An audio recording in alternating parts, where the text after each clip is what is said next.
everyone! Hello! Live stream.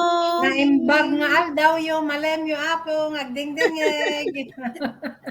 So, sino kami? Bakit kami nasa online? At bakit nyo kami nakikita ngayon si Reels? Ako po si Regina. Ako ay former caregiver, former housekeeper, former mental health care worker. I'm a mom, a dad, and an online digital business owner. Hi everyone! Ako po si Nesan, isang ina, isang may bahay, kasalukuyang naninirahan sa Illinois. Kasalukuyang naninirahan sa Illinois with aking pamilya at mga mahal sa buhay. Isa pong full-time therapist assistant at ngayon ay business owner. Hello, ako si Amy sa island ng Hawaii. Aloha!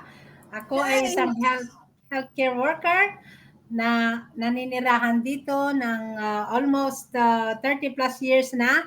Andito ako kasi we are doing our live streaming today with my partners. So, Yay! hello ano ang aming again. mga problema and pain? So, ako po naman, ang pinaka-problema ko po ay kahit anong subsob ko sa trabaho, kahit ako ngayon ay nasa edad na ng retirement, kung hindi ako magiging online business owner sa sarili ko, maaaring ako'y magtatrabaho hanggang sa ako'y umidad na. Sa akin naman po is, ang pinaka-basic ko po is yung aking family. Gusto ko pong mabigyan ng magandang buhay ang aking family at makapaghanda rin po sa aking retirement at lalong-lalo na po mabigyan ko po ng magandang kinabukasan ng aking anak. Ayaw ko po siyang magkaroon ng malaking student loan. Ako ay marapit na akong mag-retire sana pero magtrabaho, pilitan kasi hindi pa ako ready sa retirement situation.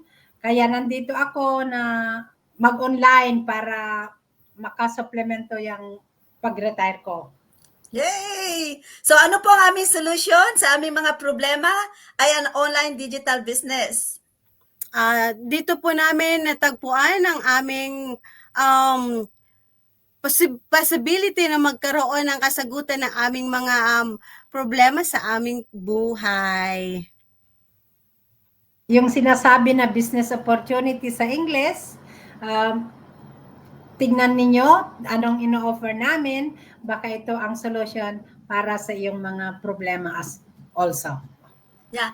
Paano nagbago ang aming buhay ng dahil sa negosyo? Guys, ngayon hindi na ako nagdodobleng trabaho. Dito na lang ako ngayon sa online business.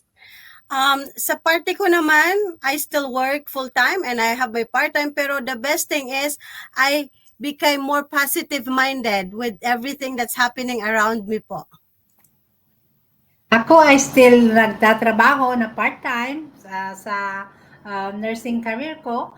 Pero ang galing ng negosyo na to kasi mas marami na akong panahon para mabigyan ko ng care for myself. Self-care. Okay, magrehistro po kayo sa aming website. Hello, salamat po. Visit po kayo sa aming website. Bye Check for us now. out namin. Check us Bye. out.